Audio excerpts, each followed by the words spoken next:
pod bay doors, please, Hal. I watched Event Horizon last night. No way! We have to talk about it! Yeah, well, my memory is, kind of hazy. We have to talk about every scene, man! Hey, remember when Jack Noseworthy's eyes explode? Wasn't that awesome? Please agree with me that was awesome! Well, if you hire Meg back, maybe I'll have an opinion. She's hired! What do you think of it? It was awesome! Wasn't it awesome? It was totally awesome! It was the most awesome thing ever! Hug me! The pod bay doors are open. Thank you so much for joining us on week 2 of Turkey Month. I'm your host, Doug Heller, film critic and film historian for TalkMovieToMe.com. Here, as always, with my co-host Jerry Dean Roberts, film critic for ArmchairCinema.com, ArmchairOscars.com, and OverthinkingOscars.wordpress.com. Jerry, what did you do to your eyes? Where we're going, we don't need eyes to see. She won't let you leave. Okay, right off the bat, I gotta talk about that scene. Oh my god, okay, first of all, we're talking about Event Horizon 1997, directed by Paul W.S. Anderson, or otherwise known as the other, less talented Paul Anderson. Okay. Go ahead. Alright, let's There are 3 Sam Neil's in this. Oh, easy. There's cool Jurassic Park Sam Neill. Mm-hmm. There's weird melty face Sam Neill. Mm-hmm. And there's Deadpool Hellraiser Sam Neill, with all the paper cuts. And they're all fascinating. And you don't know which one's going to show up in which scene. Right. It's like I'm just going to say that weird Deadpool Hellraiser Sam Neill is probably the most irritating because he won't go away. And he won't shut up. What is it in Star Trek VI when General Chang is shooting from the cloaked warbird, or bird of prey, and he's quoting Shakespeare, "I am constant as the northern star," and Bones said, "I'd give real money if he'd shut up." Yes. Yes. So okay. I introduced you to this movie. I've been living with this for 22 years. I avoided this movie casually because I really couldn't be bothered to care less enough to sit through this. You're welcome. I honestly, I was like, this is another movie. Now, if you were around last week, we talked about Pet Sematary, and I said it has gained a cult audience. And weirdly, it was deemed a ball of shit when it came out. Oh yeah. Same as Pet Sematary. And people wrote it off as such. But in the... Rightfully so. But in the years since, this flock of people has taken this as some kind of wonderful thing. And of this, I kind of get it, because it is so batshit at the end. Oh my god. This goes... But it is a struggle to get there. The first 20 minutes actually make you think that you're in a halfway decent picture. I'm on board. Yeah, me too. For 20 minutes. Yeah. Let me tell you something. I'm sitting there, I'm like, okay, they are introducing a lot of ideas. Yes. And I have every reason to think that... Fast. And I have every reason to think they're about to flush all of that down the toilet. Yeah, and they did. And they did. Oh. It's like, okay, before I kind of get into it, you want to kind of describe how this plot gets underway? I have no idea. I've seen this 3 times. I don't know what the hell this is about. Well, okay, so basically, this ship gets sent out on a rescue mission to rescue the starship Event Horizon. Said to have gone missing out by Neptune 7 years previous, in 2040. So we are now in 2047. We have gravity drives that will take a lot of the weight out of at least interplanetary within the solar system travel. It takes weeks instead of years like an Alien. So they get sent out. They get out there, and there's a crew of people that seem to be primarily medical professionals Mm-hmm. and no engineers. Yeah. Because none of them understand basic physics and things like that. The one guy that is, I think, their engineer Mm-hmm. is Cooper, and he at one point says the words, "Spare me this physics shit, doctor.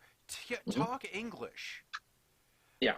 He would know. He is an Mm-hmm. engineer on a starship.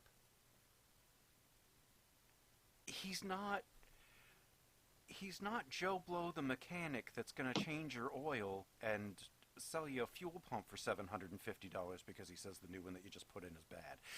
Right. This is Geordie LaForge. This is Belana Torres. This is Montgomery Scott. This is who should be. I would give anything for the Star Trek techno gobbledygook.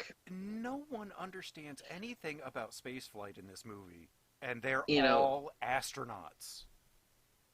the hypoconduit drive in the gravimetric fields, give it a tachyon beam, bring it back online. And he tries to explain this in layman's terms, and he does explain what this gravity drive thing, or this quantum drive, or whatever they're doing. This Basically, what I got from it is that it's the same explanation that Dr. Michio Kaku is famous for, mm-hmm. in which it folds time and space, and you can punch a hole. He punches a hole in a piece of paper, and he says you can travel through it, and the space resumes back to where it was. It's a beautiful explanation. It is. It uses a black hole to instead of traveling 10,000 years to get somewhere, you can do it in a day. Mm-hmm. And I'm thinking, okay, now here's an idea where this crew can travel to different points in different galaxies instantaneously mm-hmm. and figure something out. Mm-hmm. And I'm thinking, okay, I'm on board. I'm with this. Yeah. The movie, it's like being promised a trip to Red Robin, and you end up at Hardee's.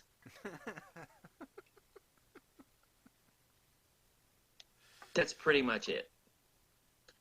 For those of us on the East Coast, Hardee's is a burger joint that third-rate burger joint. Oh, and I'm actually impressed that they're still open. They're mostly in the South and out West. They're not on the mm-hmm. East Coast anymore. But there were a few food poisoning incidents, like a lot. Right. With this and in my Jack neck in of the Box, woods, and Jack in the Box didn't survive. Right.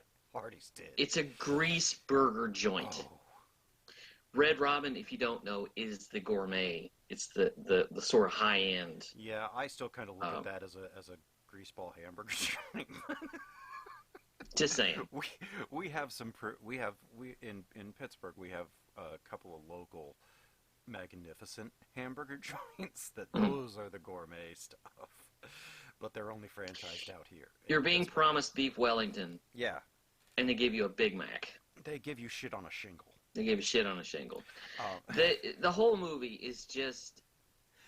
It is a phenomenal premise that I'm sure started off as a magnificent, brilliant screenplay, and then it ended up at Paramount with Paul W. S. Okay, Anderson.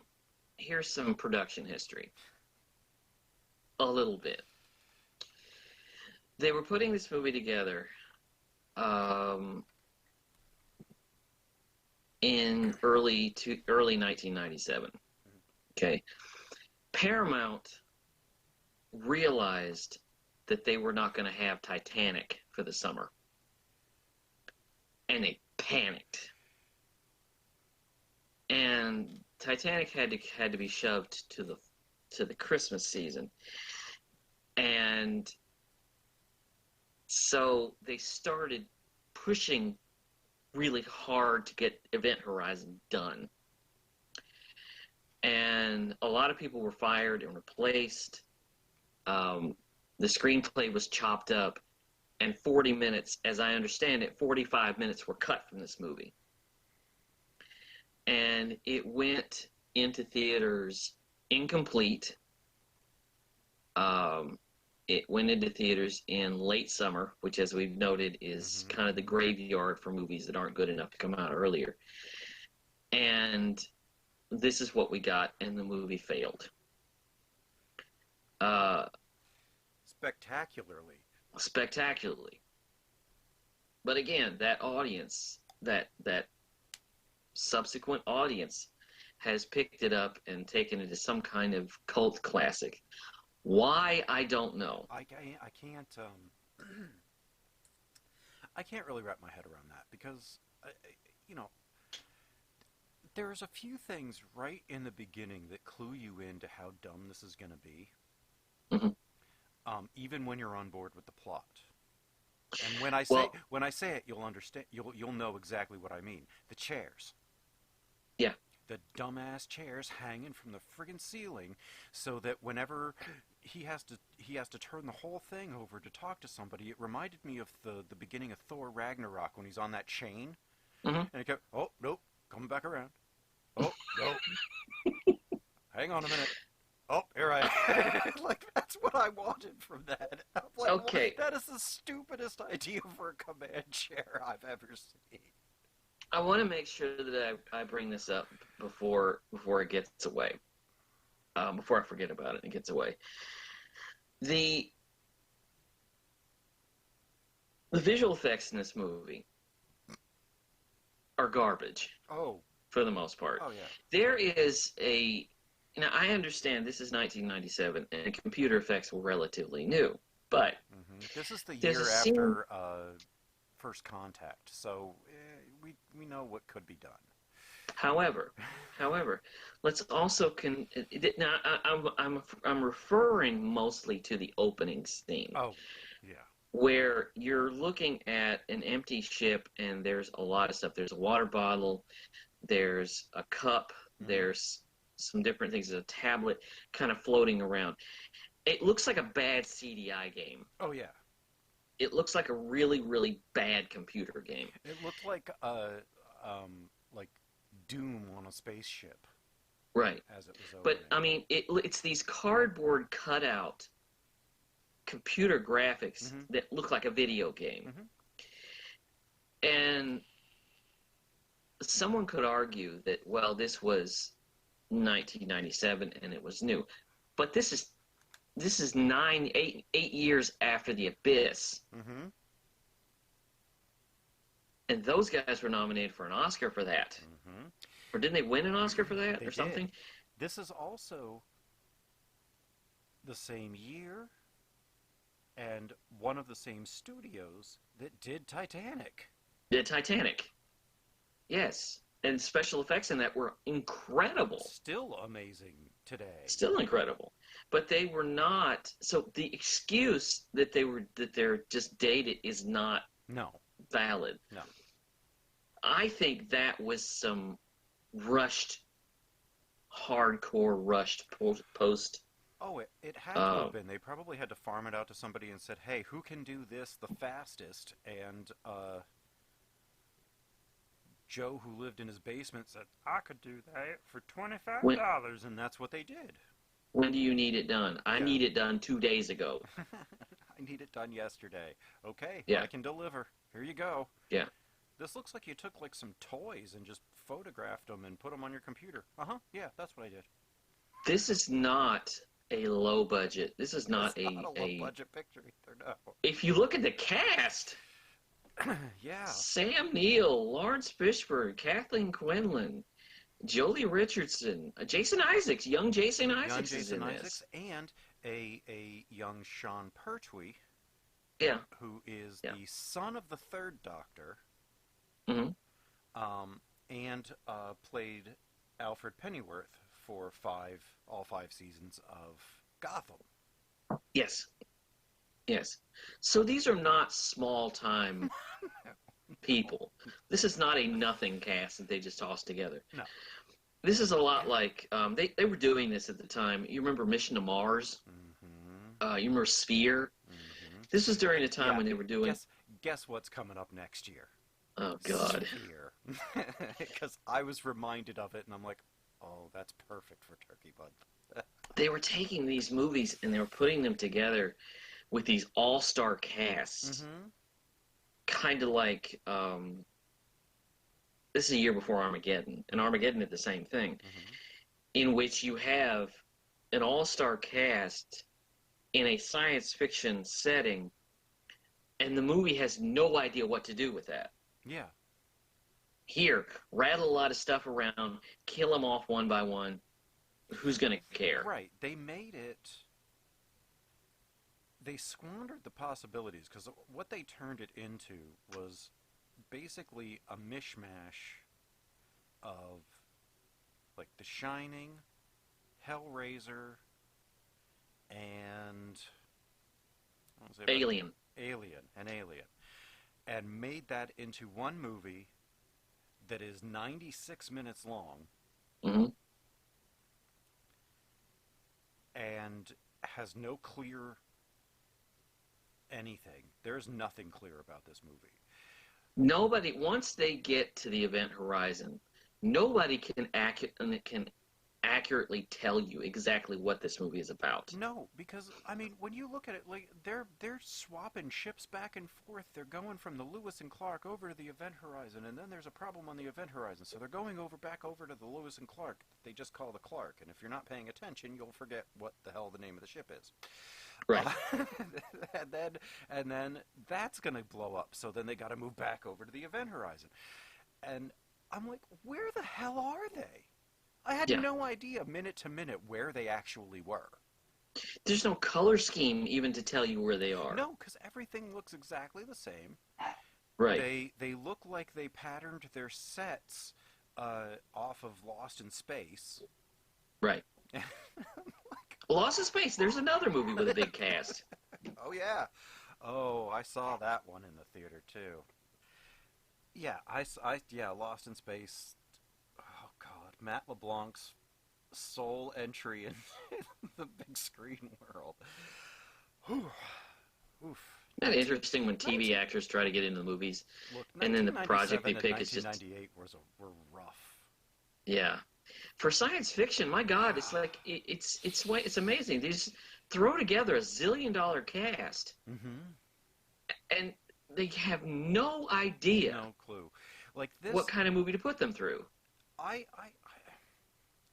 I feel that most of what went wrong was Paul W.S. Anderson. Mm-hmm. Because if you think about it, the way that he sets everything up and the homages, he's definitely going for The Shining in the fact that the ship is alive and it's trying to take, and the book Shining, not movie Shining. Mm-hmm. And then, he's got Alien in there, and he's got, like we were saying, he's got all Hellraiser references.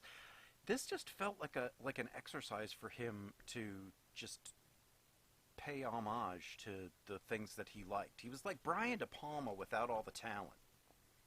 Or just throw stuff in just because, oh, this looks cool. Uh-huh. That's the vibe I got. He's a wouldn't it be cool if director with no one to tell him no. And the movie feels, or a lot of the time, like it's just piecemeal. Mm-hmm. It's pieces of other movies is what this is. 100%. And plus Stargate. Yeah. Which was only a year old at that point. Right. Well, Stargate's been around since 1994. Oh, was it 94? I thought it was 96. Yeah. But still.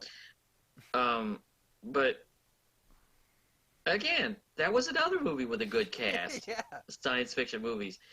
Hollywood does not know what to do with science fiction. They think don't. Throw big actors at it. Mm-hmm. Throw big actors at it, and the audience's expectations, screw them. Mm-hmm. To hell with them. They don't, what do they know? They don't know anything. They'll be mad after we have our money, so who cares? Yeah. They'll be pissed once the movie's over. And this is one of the reasons I hate science fiction movies. Because they don't bother to do anything with it. Yeah, I mean... They want to give you the bottom line. Right. of pieces and parts of movies that you've seen before. They don't want to challenge you because they feel like if they go over your head, you're too stupid to understand any kind of plot device that Right. goes outside of what. And it's frustrating. The other one that they try to do something with and pervert is Solaris. Yeah, a lot of this is like Solaris in 2001, and it's just Yeah. Solaris in that they keep seeing. Their past and stuff like that, and getting wrapped up with that. There was a lot more in that 45 minutes with Kathleen Quinlan and her son. Oh yeah. And there was a lot more with Justin and the reason he's so interested in black holes, and they cut all that out. But I'm really getting tired. I'm so bored with the mourning mother who's an astronaut. Yeah. Can we not think of something more original? I saw this in Interstellar. I saw this in Gravity. I saw this in this. It's like the only reason they became an astronaut and took the job was because they lost their child. Yeah. That is so. Oh, but her kid's still alive. He's in a wheelchair, but he's still alive. There's a scene where she's running toward him and she falls into a hole And dies. Yeah. it's about 10 feet across. And she somehow didn't see it. Yet, this is not her first time on this vessel. Right. This is a crew that does this for a living, goes out and rescues shit. Like she's been on the Lewis and Clark for a long time, I guess. And she just doesn't know where there's a hole. I mean, yes, she's being manipulated by Space ghosts. a dimension, I guess. That was the worst description when Sam Neill's, to a dimension of pure chaos, pure evil. That sounds so lazy. I know. It's evil. I wanted him, and I expected, even though this, again, was the same year that it happened, I honestly thought he was going to put a pinky up to the corner of his mouth and go, pure evil. Evil. Evil? Oh my God. It's just. Scotty Doe? It's like. Anyway. It's one of those where they kill off the crew members. You're looking at the crew members together and you're thinking, okay, you're gonna die first, you're gonna die second, and I'm watching them. I could throw this movie out the door. I could. If I didn't see potential in it, and that's what drives me crazy. There's potential in it. That's why this is so painfully terrible. This could have been something and should have been something, and it was manhandled into being a slasher flick that thought that it was smart, and it really wasn't. The scene where Justin is in the airlock. No. The explosive That's a decompression, good scene. I have to give them credit for that scene, and that's where all their special effects money went. Accurately depicting explosive decompression. Oh yeah. That's a good scene. But the music is just driving and pounding and punching you in the face. It's like if you take the music down to a really suspenseful level and let it build a little bit, because I like what happens. Oh yeah. His mind is manipulated, and then as soon as it's too late to turn back, whatever it is cuts off, and he comes back to consciousness, and he suddenly realizes what he's doing. That's a good idea. It's a germ of an idea, but they pound at it. Yeah, visually, it's executed. That might actually be Paul W.S. Anderson's best directed scene. I have a feeling that was the assistant director that did that. Probably, because it's competent, and it's not a useless close-up on something that we could have inferred happened. Yeah, like pushing a button or picking something up or picking up the thread to when Sam Neill sews his eyes shut after he rips them out. Seeing him pick up the needle and thread, the suture needle and thread, and I'm like, and then we see him next with his eyes sewed shut. I'm like, We could have figured out what he did. He was in the med bay filleting Jason Isaacs. Now, I have a question for you. I didn't count this. Okay. I wanted to count this, but I didn't count this. Which do you think is said more, Miller or DJ? I was thinking Cooper. Cooper's another one in the running. 'Cause the whole script just feels like somebody going, DJ! Mm-hmm. Miller! It's one of those movies where they run around shouting each other's names, and you still can't figure out who's who. You can't figure out who's who. You can't figure out who's where. You swear that you just saw somebody die twice because some of the people are just interchangeable. The two women that they cast in there, the way that they shot them and the way that they dressed them and did their hair, they were interchangeable. I didn't realize that they were two different people until they were on screen together. And how in the world can Kathleen Quinlan and Jolie Richardson be interchangeable? Right? That takes talent to get you to not even realize which one is which. I know. I thought Jolie Richardson died an hour before I saw her again. Yeah. And all of a sudden she turns up and I'm like, oh, I thought she was dead. Right. And she vanishes for a long time. Yeah. Yeah. Jolie Richardson, of course, a legacy. Mm-hmm. But none of this, it's like, and here's a funny thing. I love these actors. I couldn't figure out what name went with who. I'll say this. I saw this once in the theater. Mm-hmm. Then, when I was debating what to pick for Turkey Month, I watched it again. Mm-hmm. And then I just watched it again last night when I knew we were going to be recording. So I'm like, I've seen it 3 times now, and I only remember 3 names. I know who they go to because I watched it twice in like 3 days. Yeah. It's the only way I know anybody who associates with what. Because the first time I was rewatching it, they're just hollering for DJ. I'm like, which the hell one is DJ? Yeah. Who were they calling for? Is that Lawrence Fishburne? And then he starts yelling for DJ, and I'm like, okay, so it's not him. It did take me a while to figure out who Justin was, but the only reason I knew who Justin was because of the airlock scene. You're right. You know what I had a big question about? The whole movie, he has like 3 names. Yeah. They refer to him as Baby Bear, because he is the youngest. Yeah, Baby Bear, that's it, yeah. He's the youngest.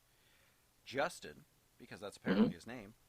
And Mr. Justin, which would imply that is his last name. Is his name Justin? It's Mario. I'm like, so they're calling him Mr. Justin, and then they're calling Justin, like it's his first name. I'm like, well, which is it? Do they even know? Probably not. They were just reading the script when they had it handed to them, and they said, don't worry, it'll all work out in post, and it didn't. Yeah, and this whole thing, and I've got to mention this also. Lawrence Fishburne, his entire part in this movie is just telling you what is just him telling you what he's concerned about. Yeah. You know, I'm only concerned about the survival of my crew. Right. And all combinations of that. Just all these different combinations of the stern leader who just keeps repeating that.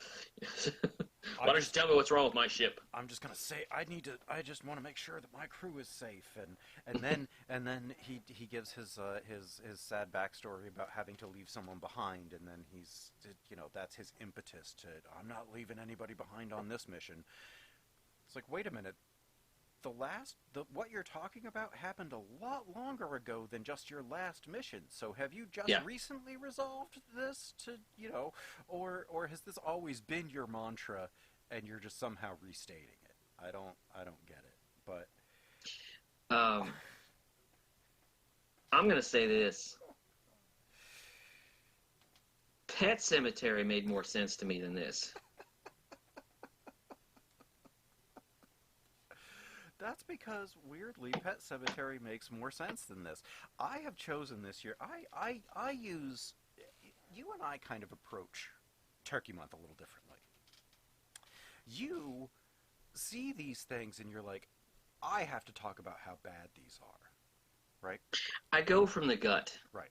Whatever I think, it's a feeling that I get. It's whatever I think will fit snugly into a conversation during Turkey Month, and whatever will kind of. It's not that I choose the film. It's kind of I land on it, and there it is. Okay, let's talk about it. See, I go about it in this way. Every movie I have chosen, with the exception of the 2 Batman movies last year, Mhm. I consider to have done me long-term irreparable damage, Right. and I need to destroy them. Dreamcatcher, The Village, Collateral Beauty, Mhm. Event Horizon, and Winter's Tale. Yeah. All of these have done me... I have hated these movies so much that they have caused me physical turmoil when I'm watching. Like, this... I wanted this to be good. Mhm. So bad. Yeah, so did I. I wanted it to be good even while it was turning into nonsense. I'm Mhm. like, well, maybe they can turn this around, or maybe they can make this believable with a little exposition. No. Because the only exposition tells you all the things that you can pretty much figure out on your own. And Yeah. then they don't explain anything that doesn't have any real explanation that you can't piece together on your own. My reaction to any movie that I throw at Turkey Month, my other criteria is this. I want to see what Doug's reaction is going to be. Because the movies I've thrown at this show, Sweet November, God's Not Dead, War Room, Superman 3, Pet Cemetery. I'm watching it again and I'm thinking, I really, honest to God, want to see, because that's why a lot of your reaction, because that's a lot of why a lot of my Turkey Month picks are movies you've never seen. Because they're movies that sort of nest in my brain, Mhm. like some kind of brain-eating mite. Mhm. And I want to see what your reaction is going to be the first time you see it. Right, yeah. And I like to do that to you, too. Mm. And we have both done some serious damage to each other. Right. I am convinced that my last word will just be crying out in horror, and I'll just go, Jonesy? And then die. I think Dreamcatcher has destroyed me for the... Like, I think that's gonna be it. I figured it would be no, which is in this movie. Yes, it is. There's Which is Sam Neill's dying word in this movie. Yes. As he gets pulled out what is apparently not a reinforced glass window Right. on a starship that had to launch from Earth's atmosphere. I got offended too because not to go all PC on you, but the character, not Lawrence Fishburne, the other guy, Cooper. whose name I can't, Cooper, is Boy. the standard jive talking black guy. He was textbook racist stereotype, wasn't he? Oh my god. Oh my god. And you're waiting. It's like count backwards from 5. You know, you're waiting for him to say motherfucker because you know that word is going to be in here somewhere. And it's going to be uttered by him. You know what would have been really original? Give that word to Kathleen Quinlan. See? Or, you know, or not or Jolie Richardson. or not reserve it to be special. Just have anybody say it. Remember, this is what, 3 years after Pulp Fiction? Yeah. Where I think every other word was motherfucker from Yeah. Sam Jackson's mouth. But the black guy always has to say it. Yeah. And it's like it's textbook. Oh yeah. Yeah, his character upset me the most because I realized, like, I couldn't figure out if he was a healthcare professional, because he said he's the cavalry, he'll come in and he'll save you, or if he was the engineer because he was outside fixing the thing. The Clark, the Lewis and Clark, what the hell was his job? I don't know. Like, what? Like, because they had, like, 3 doctors. And it took me forever to figure out what Jason Isaacs did. He was the doctor. Well, he was one of the doctors. Was he? Yeah, he was the ER doctor. He was the trauma surgeon. You can rotate this cast. Oh, it didn't matter. Yeah. You can rotate this cast, and it wouldn't matter. Right. You could move everybody over to the left to take one step over to the right, and just continue, and everything would have been the same. If Lawrence Fishburne was the mad scientist and Sam Neill was the captain, and all of this would have been exactly the same. I got to tell you this, and this is where the biggest kick in the butt comes from, for me, with this movie. Someone described the end of this movie to me several years ago. The way it was described sounded like, I'm talking about the end when Yeah, I was going to say which one, because Sam Neill had, because this like movie has 12. about 9 endings. Seriously, I was surprised when the credits came up because I did not know where the credits were going to happen. Right, because where they did finally come up, there was actually room for more movie. Yeah. I did not know when this movie was going to end because it ends like 6 times. Right, and very abruptly each time. The scene where Sam Neill is talking and his eyes are all melting and sewn together and all that. The way this scene was described to me sounded like it was Sam Neill talking to someone and his eyeballs were hanging out of his head. And he had this big Cheshire cat grin on his face, a big unnatural smile that looked like the vampire in Fright Night. That's what I thought I was going to get when that scene happened. And he's giving this big soliloquy while all of that's going on. Yeah. The way it was described to me, that's what it sounded like. And I'm like, okay, that's awesome. The big, unnaturally scary clown smile and the eyeballs just hanging out by the muscles. That would have been just... I'm thinking, okay, I'm going to stay on board with this movie just for that. Yeah. Yeah, that's not what happened. You can't know how disappointed I was when I realized that wasn't going to be it. You can't know how... When he turned around, I was like, oh... Yeah. Kind of like on Family Guy when Peter's sitting there watching TV and the announcer says, "And now back to Showgirls, yay!" on TBS. Oh.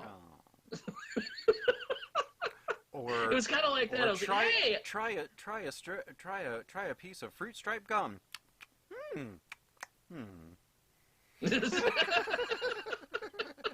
Oh. But seriously, that was the biggest punch in the gut. I was like, oh. Now, see, that's it? You went into it expecting something cool to happen. See, and I'm sitting there watching it yesterday. I see the model of the Event Horizon, and I immediately text you. I'm like, oh my god, the Event Horizon looks like a giraffe fucked a Klingon bird of prey. And it does. Can I just say, my favorite delivery in this movie, my absolute favorite delivery in this movie, outside of Sam Neill's monologue, is when they're sitting there and they're watching this video of former crew. And all the screaming is going, they're ripping each other apart. And they're dying, and it's like it's a scene right out of Hellraiser. Holding and his eyes out in front of the camera as though he knows he's being filmed, and he speaks in Latin, "Save yourself from hell." And Lawrence Fishburne says, as coolly as he can, "We're leaving."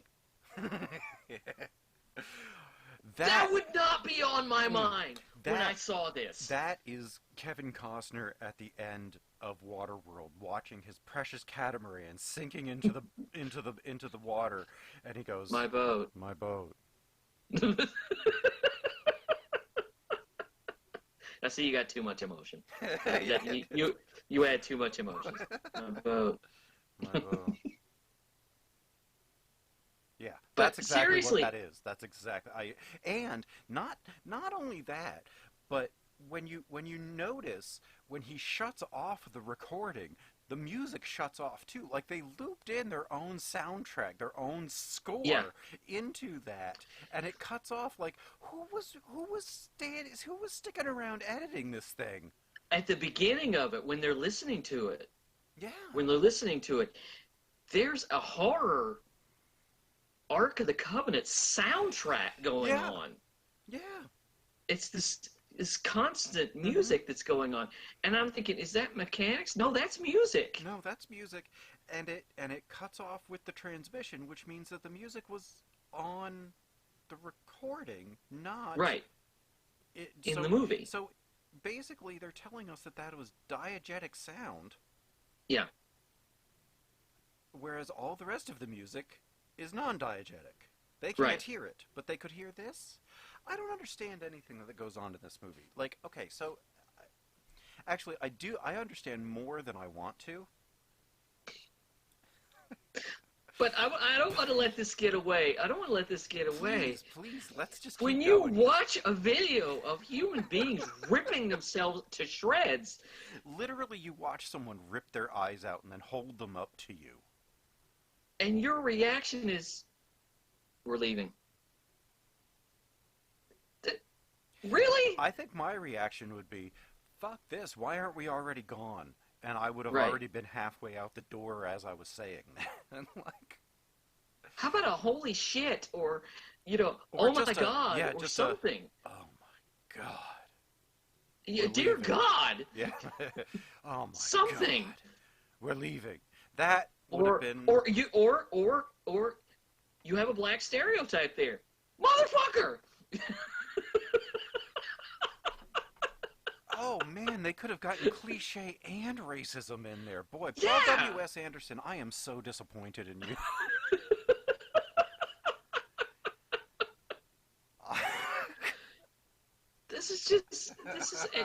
This movie is missed opportunity after missed opportunity. This is I mean, did you Orson Welles once described directing a film as someone presiding over accidents. this is presiding over Diaper Mountain. Yeah. Okay. This is presiding over accidents and then throwing them out for the things that you wanted but weren't good anyway. Remember that scene in Apollo 13 when they come into the control room with all that stuff and they throw it on the table? Mhm. They say, "What's all this?" He says, "That's what we got to make." Right. We got to make this using this. Get started. This is what happens when all of that stuff doesn't fit together. All we have are round holes but square bolts. Well, can we at least have some screws? No. No. No, we just lost Titanic for the summer. We need this done. I mean, look, when you're talking about an early film of the man whose best known films are Resident Evil and Alien versus Predator, Jeez. This is a director for hire. He's like Brian Levant or Raja Gosnell or one of those directors that just I think they're you are hired. giving, They're not. I think you are giving those others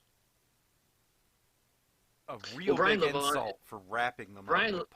Brian Levant is the man who was hired to direct the Flintstones. Oh. Raja Gosnell is the guy who made Rush Hour. One of those people that's just hired to I make thought Brett these Ratner movies. made Rush Hour. Was that Brett Ratner? Yeah, Brett Ratner Ratner's another one. Brett Ratner made all three of them.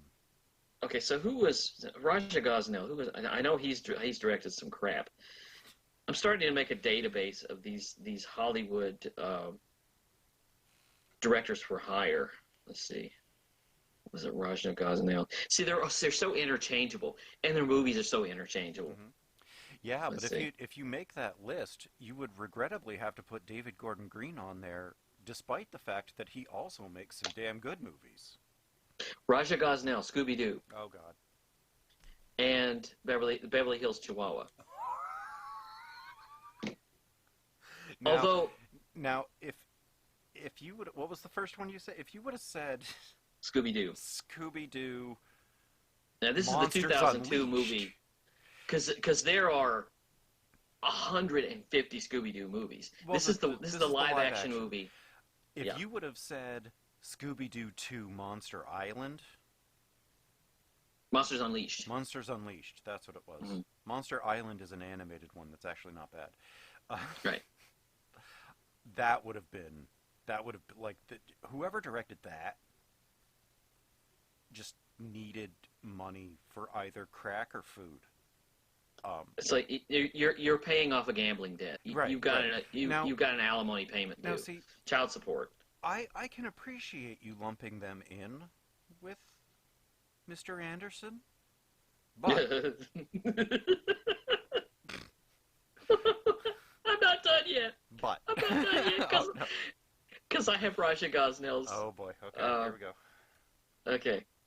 This man directed in the same year, in the same year that Event Horizon came out, he directed Home Alone 3. He directed Big Mama's House. He directed Scooby-Doo and Scooby-Doo 2 Monsters Unleashed.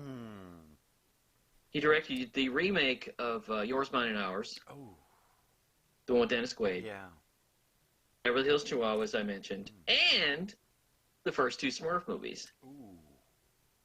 However, he did direct a movie that I kind of liked. It was a cute little movie. It was a cute little comedy called Never Been Kissed with Drew Barrymore, which was a really cute little movie. Yeah. But yeah, that's his entire. Yeah. Okay. And this year he directed a movie. Last year he directed a movie called Show Dogs. Oh. I Yeah. kind of remember that. I didn't see it, but okay. So, but this is Paul W.S. Anderson. Okay. There was Shopping, which was apparently quite good, but very shocking. It was so upsetting. Then he directed the first Mortal Kombat movie. Then this. Then Kurt Russell and Soldier. Then Resident Evil. Then Alien vs. Predator. Then Death Race. Resident Evil Afterlife. The Three Musketeers in 2011. Remember that one? Of course you don't! Resident Evil Retribution. I was about to say, when you said Three Musketeers, I was thinking the one in 1993, which I kind of liked. 2011. Pompeii, which is a steaming pile of crap. Oh my God, why has that not been on this show? Oh, it will be. And Resident Evil: The Final Chapter. He is the exclusive director of the Resident Evil pictures. Yeah. I mean, so I mean, I get it, but see, the problem is with I love it when you can't even talk. You're so irritated and befuddled you can't even talk. With Paul W.S. Anderson, I never got the sensation that he was just hired on. I think he actually really likes these projects, and I think he actually wanted these projects. That's why I label him in the Uwe Boll, Ed Wood kind of realm, where their cinematic knowledge is genuinely great. Like, they have some magnificent influences, but not an ounce of talent between them. Speaking of other Hollywood directors, I also want to talk about Brian Levant because his filmography. I could tell because as I was talking, I saw you looking at something in the face you made. Was kind This of man directed Problem Child 2, Ooh. Beethoven, Ooh.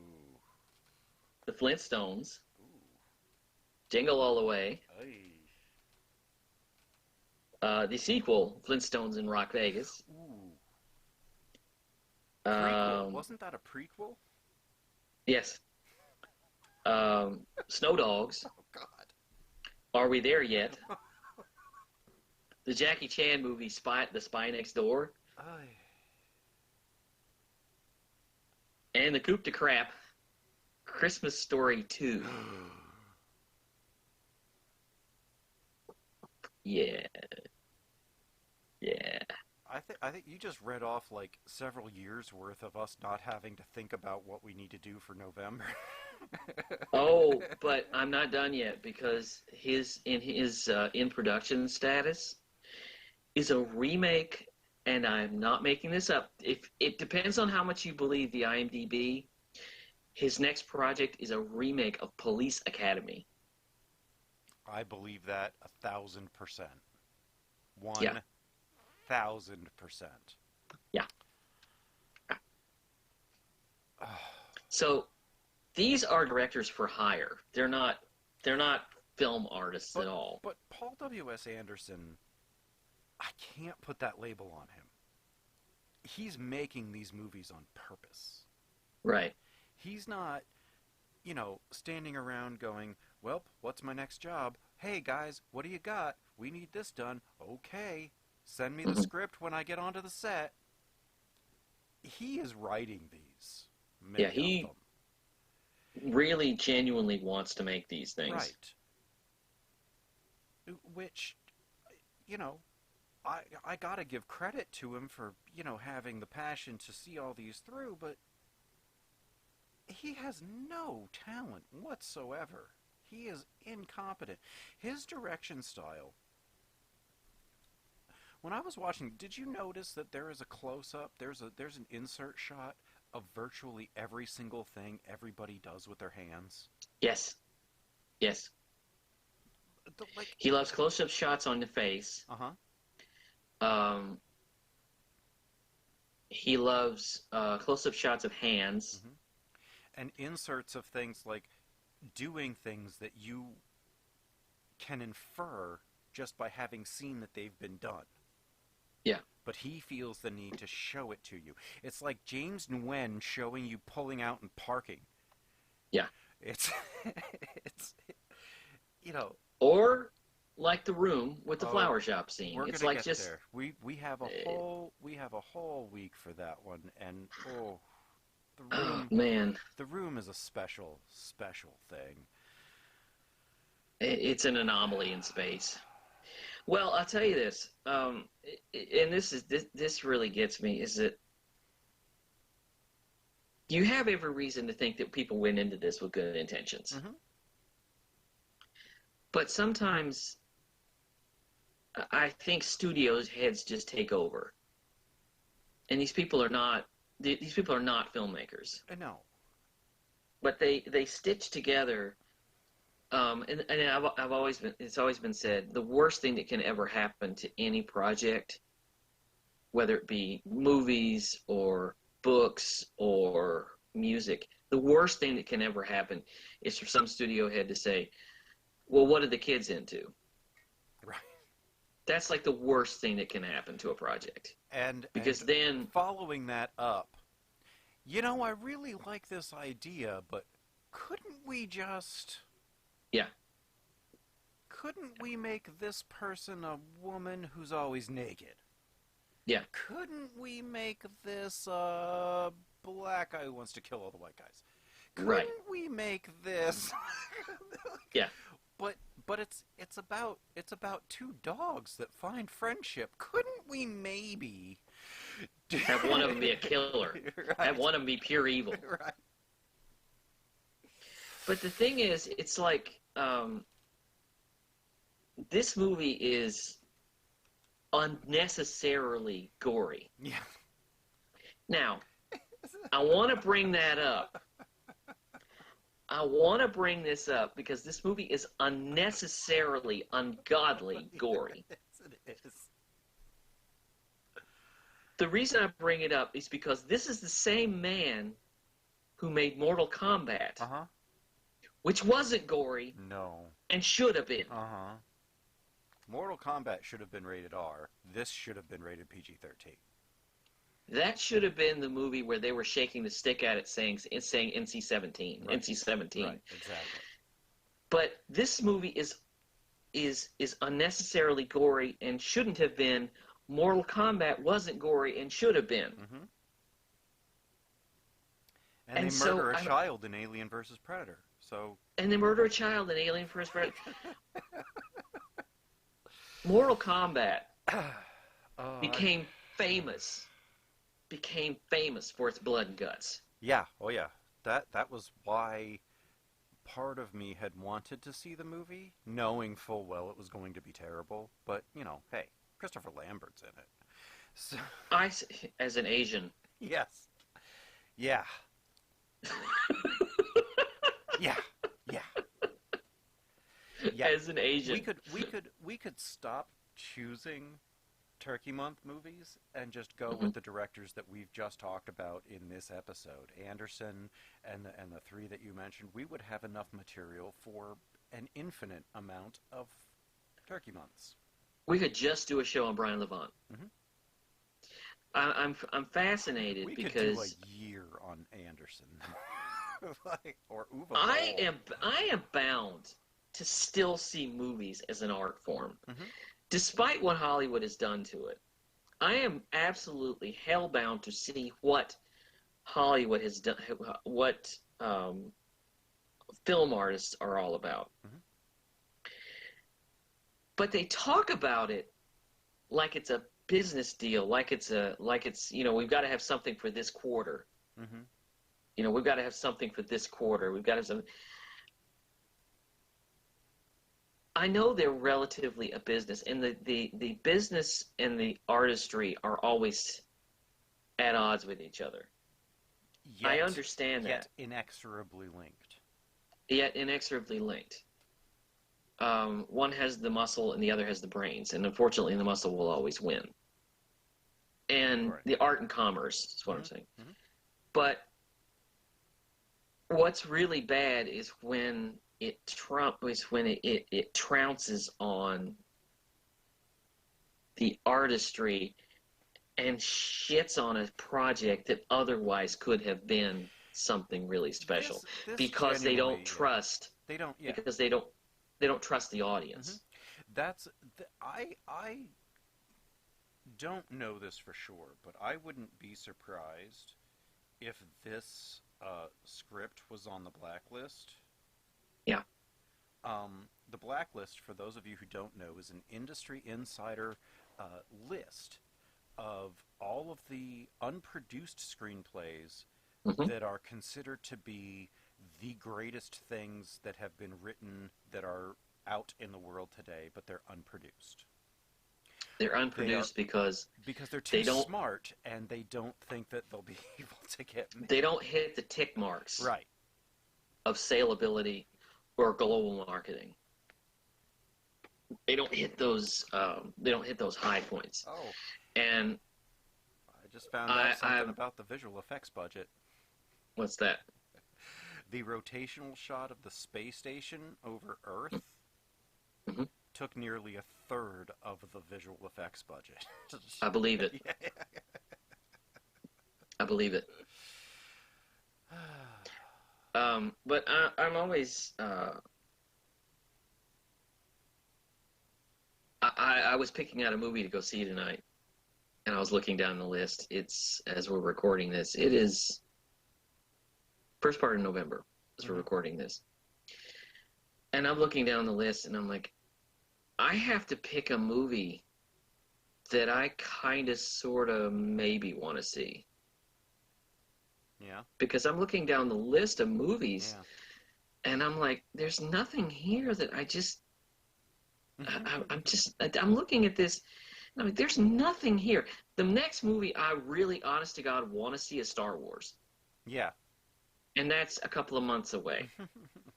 But I'm sitting there, and I'm like, I'm looking at the list, and I'm thinking, you're wondering why the box office is suffering. Well, take a look. I'm just like, I'm looking at the, I'll pull up my local movie theater. Hang on a second. I'll pull up my local movie theater, and I'll tell you what's out today. Because, let's see. We've got Arctic Dogs. Oh, yeah. We've got, let's see, what else have we got? We got that Black and Blue. Oh yeah. No, thank you. Yeah. Something called Countdown. I think I know what that is. We've got the Lighthouse, which I do want to see. Zoolander, Double Tap, or Zombieland, excuse me, Double I was Tap. gonna say I don't recall a third Zoolander movie, and I don't really know that would have gotten to be that level of violent. A movie called The Gemini Man. Oh yeah. That's This Ang is Lee. with Will Smith. Yeah, Ang Lee directed it. And we've got the Addams Family.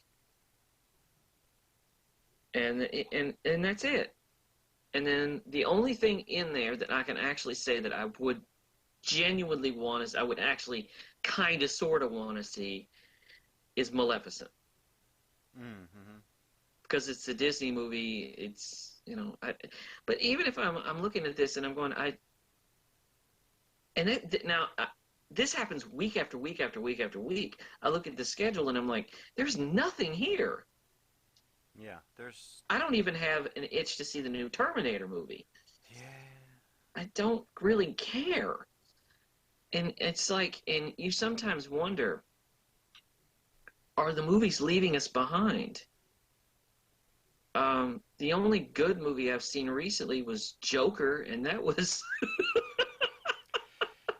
Yeah, I still haven't seen Joker. And I wrote in my review on my website, it's armchaircinema.com, I wrote in my review, I have all reason to think that 90% of the people who see this movie are going to hate it. Yeah. Now, the box office is proving me wrong. But it's just, week after week, it's just like, there's nothing out there. And then I go and I look at Netflix. Mm-hmm. And I'm like, okay, I have to make a list. Oh, yeah. The Irishman, My name is, I've yet to see My Name is Dolomite I need to yet. see that too. Oh my God. I want to see My Name is Dolomite. Me too.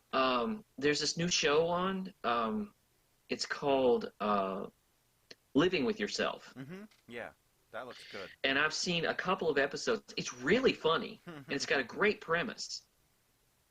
And I'm looking, and of course, a couple of months, I'm looking forward to a new season of Star Trek Discovery.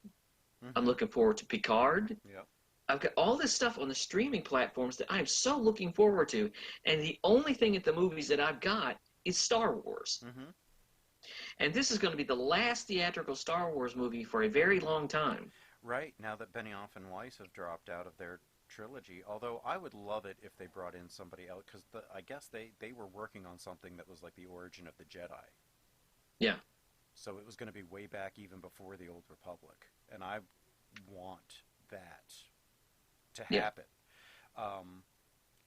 But getting back to Event Horizon, I need to read. Do we have to? This is great because I never realized how Kurt Russell does not apparently have good taste in movies. And we still love him. Yes. Although the film met with... You know why? Because he's one of the only 60-year-old actors in Hollywood that hasn't been Me Too'd. Yeah, well, yeah, that's true. This is a post from IMDb. It says, although the film met with mostly negative reviews and a disappointing box office result at the time of release, it amassed a considerable cult following over the years, which is what we were saying. Director Paul W.S. Anderson said that the movie's cult status was predicted to him years before by Kurt Russell.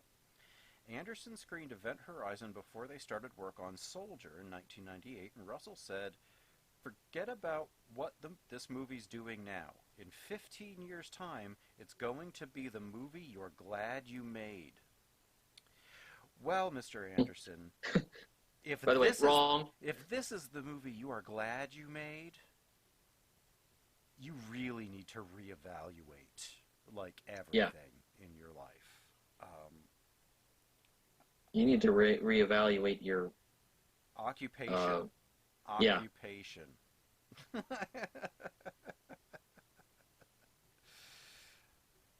And we got to talk about TV series. Oh yeah, I don't know too much about this, but It's from the guy. It's being produced by the guy who made a movie called You're Next. oh no. It is a horror series, and it's for Amazon. I don't know anything more than that, but this has apparently become a TV series. What the hell they're going to do, I don't know, because I only recently found out about this movie, and it was, just kind of doing a little research. I found out they had several endings for this movie, Oh yeah? and they used 3 of them. You... That's not a joke. They used 3 of them.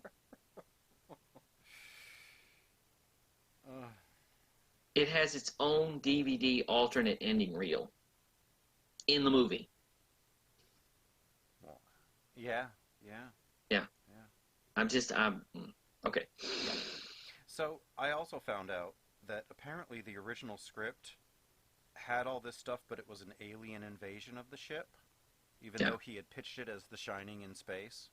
Now, see, you can buy that. Yeah. And then Paul W.S. Anderson came in and he was like, I like the idea, but maybe it should be more of a haunted house in space, so let's change it from aliens coming through this dimensional rift to something more sinister and diabolical. Well, So he made it completely amorphous and really more of a concept than a villain. And, here's what I thought the movie was going to be. Because I better. I didn't bother. I'll go without saying. I didn't bother to see to even really. And this is what 23 years maybe. 22. I haven't bothered to really explore anything about this movie. I didn't know what it was about.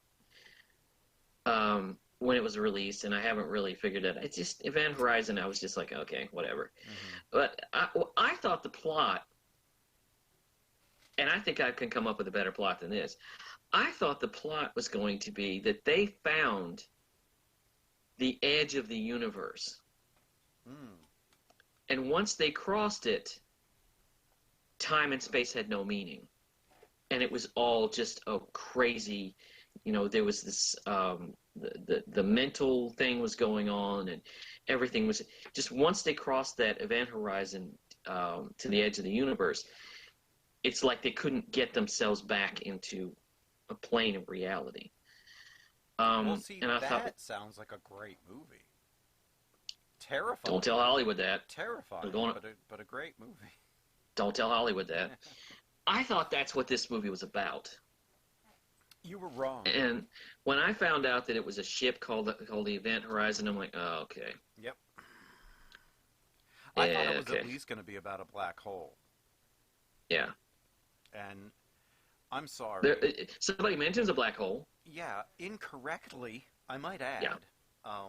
What they are generating is a wormhole and not a black hole. Because a black hole would extrude you into molecules very painfully, and draw you down into basically spaghetti as you are crushed by the gravitational forces because it is a collapsed star, which is the Thank you, highest Dr. Hawking. form. Listen, I can't just sit by like this is just totally wrong. Just utterly and completely wrong. Just like when in Star Trek the movie, when their warp engine goes funky and they're like, oh, this was what they used to call a wormhole. No, it's not. Well, Star Trek also predicted that television will die out in 2040. So. Right.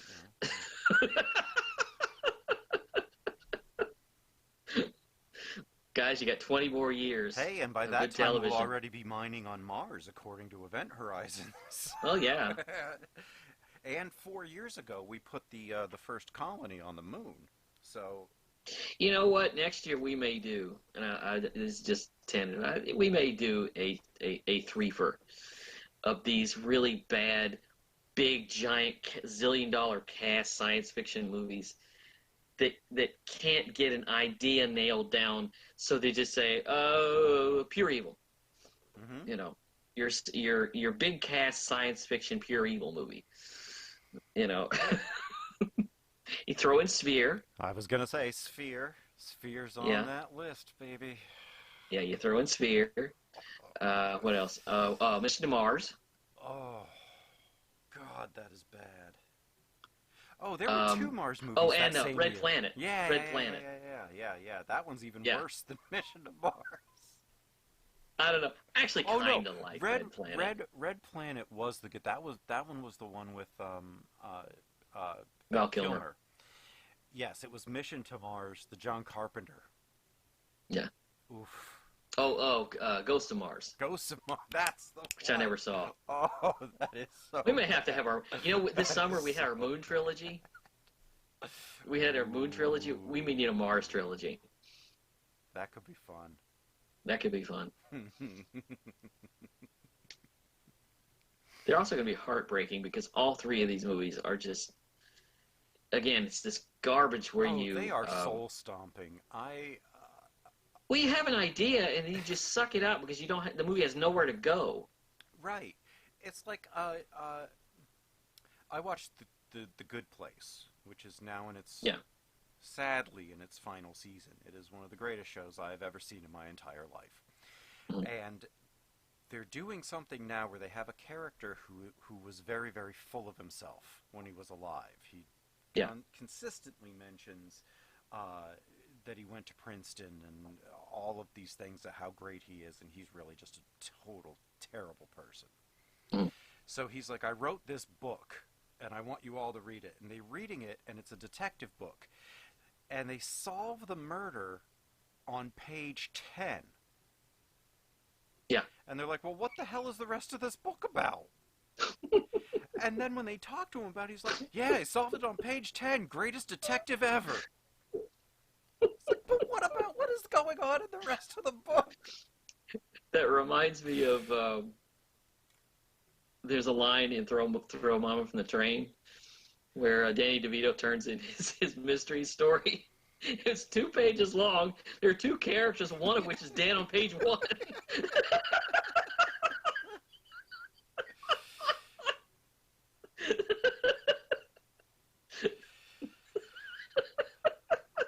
Yeah. Yeah. So,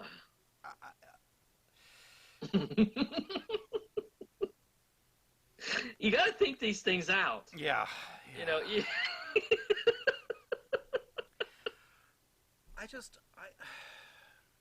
I can't believe how bad Sam Neill is in this. I love Sam Neill, and Sam Neill is a gifted actor, but Can we talk for a wow. second about? Can we talk for a second about Sam Neill's accent? Which one? Thank you, because Sam Neill is from New Zealand. Yes. Okay.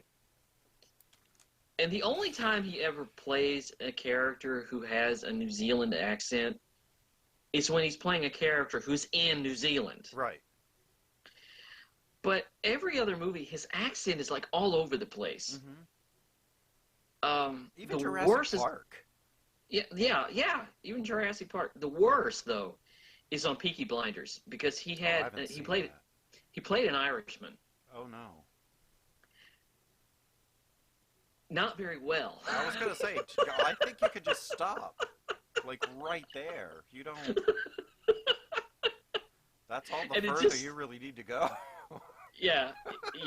It was painful to listen to. He's such a good actor, but I've never seen such a good actor end up in shit.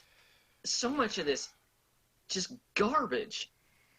If he's making a movie in America, if he's making a movie overseas. Oh yeah, they know how to use him in England, and in his native in Australia, New Zealand and Australia, but he comes over here and they just they don't know what to do with him. Which I mean, it feels like they don't know what to do with a lot of people because there are a lot of talented people who are getting terrible roles.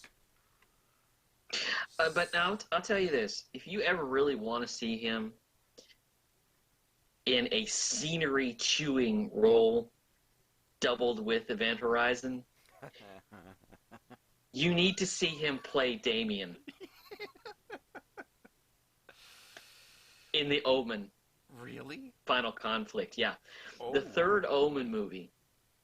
I can't remember. It's not called Omen 3. It's like Omen Final Confrontation or something. But it's a very young Sam Neill, and he plays an ambassador. Oh boy. But he's Damien. He's the devil. He's the Antichrist. Oh boy.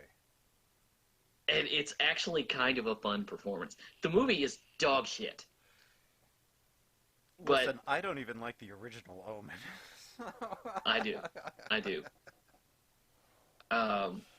But I honestly, it's a great cedary chewing performance, and probably the first time I ever saw Sam Neill. But I think probably Jurassic Park for me.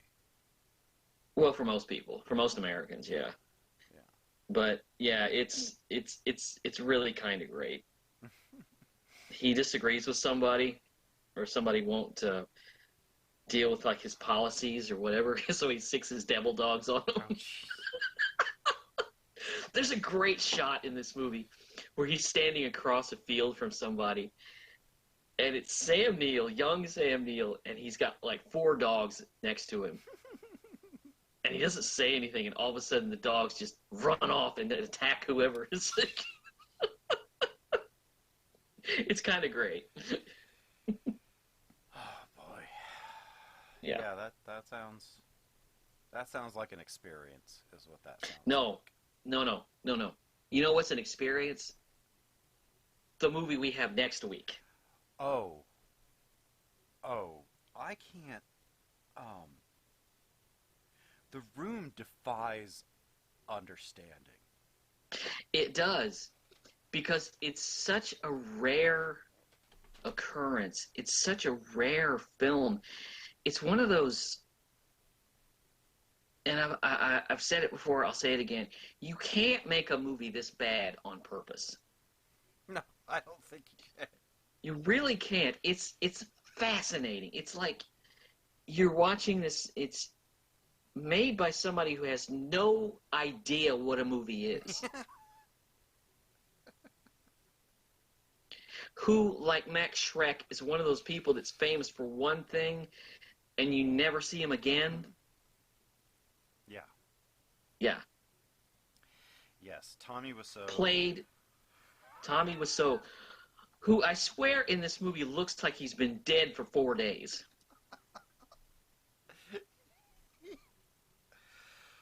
Oh. And Doug just saw it for the first time. Oh no, I saw it a month and a half ago. You saw it? Well, that's what I'm talking about. Then I saw it for the first time, but I'd seen the first 10 or 15 minutes of it. Yeah, everybody's long seen before. clips of this. So, but I had it, and I was like, I'm going to watch this. And I sat down. I didn't have enough time to watch all of it. And I was there with my wife, and we both looked at it, and she's like, you have to turn this off. I said, yeah, I know. But I had to watch it in pieces because it's really tough. Since then, I've seen it just the one time without commentary, the second time with riff tracks commentary, and the Disaster Artist, which is, I have to give that so much credit for being flawless in recreating the scenes from The Room. It's a Funny or Die sketch. Yeah. And somehow got nominated for an Oscar. I don't even get that. Well, yeah, but still. It's better, Okay, well, it's better than the movie that they're making a movie about. Well, I mean, I can... Okay, so let's bury this dog, because... Yeah. I want this movie out of my life. Yeah, me too. This is all very cathartic for me, because all of these movies are now like purged from me. I don't have to think about them anymore because I've been able to vocally just incinerate them. Well, my favorite is Pet Sematary because now I have someone to share my pain. Well, wait till the end. Because I have to listen to people tell me how wonderful that movie is. They can't articulate why. Well, because it's not. Or At they least haven't in seen this it movie, in a long time.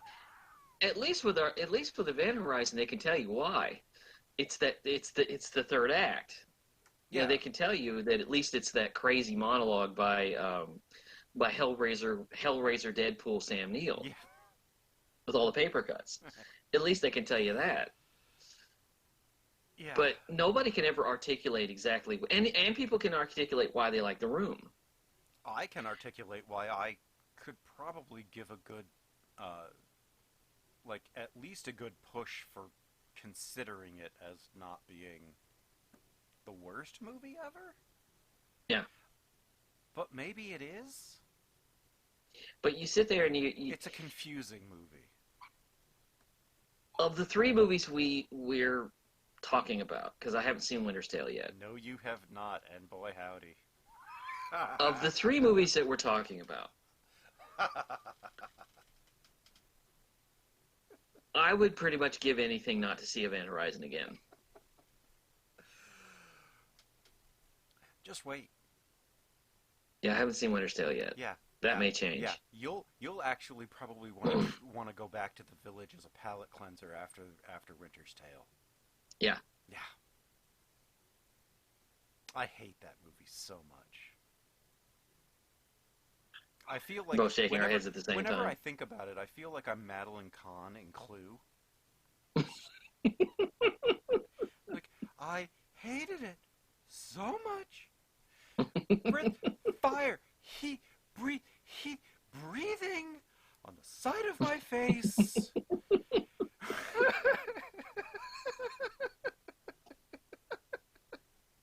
That's how I feel about Winter's Tale. So, you can find all of our episodes at the podbaydoorspodcast.wordpress.com. And which one is that? Rocket? Dobby? Who you That's got my back dogs. there? My dogs. My devil dogs are hungry.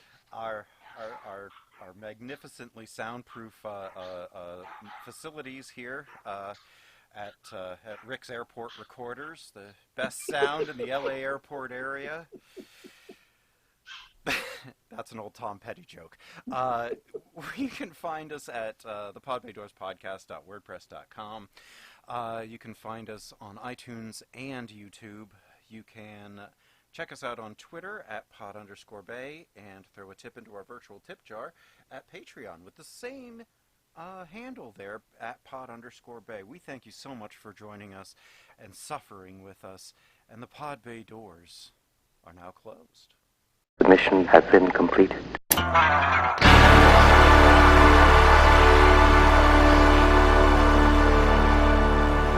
Welcome to hell. Population me. Local attraction. The heartbreak sea. The smell in the air of night blooming despair by the dry wishing well. Welcome to hell. A plain little house on a plain little road at the corner of Dunn. And where did all go? Time crossed by with a shuddering moan. It don't look like much, but it's a heck of a home. Welcome to hell. Population 2. Little old me and the lack of you. See the hole in the bed where you no longer sleep. In the chamber of promises we just couldn't keep. Whatever happened to the sweet little heaven where we lived and loved so long? Where in the world are the man and the woman who dance to their favorite song? Gone to hell. Even the devil wept when he heard the depth of our unhappiness. Then he dried a tear and he sighed, "Ah, well, whether you think you are, boy, welcome to hell."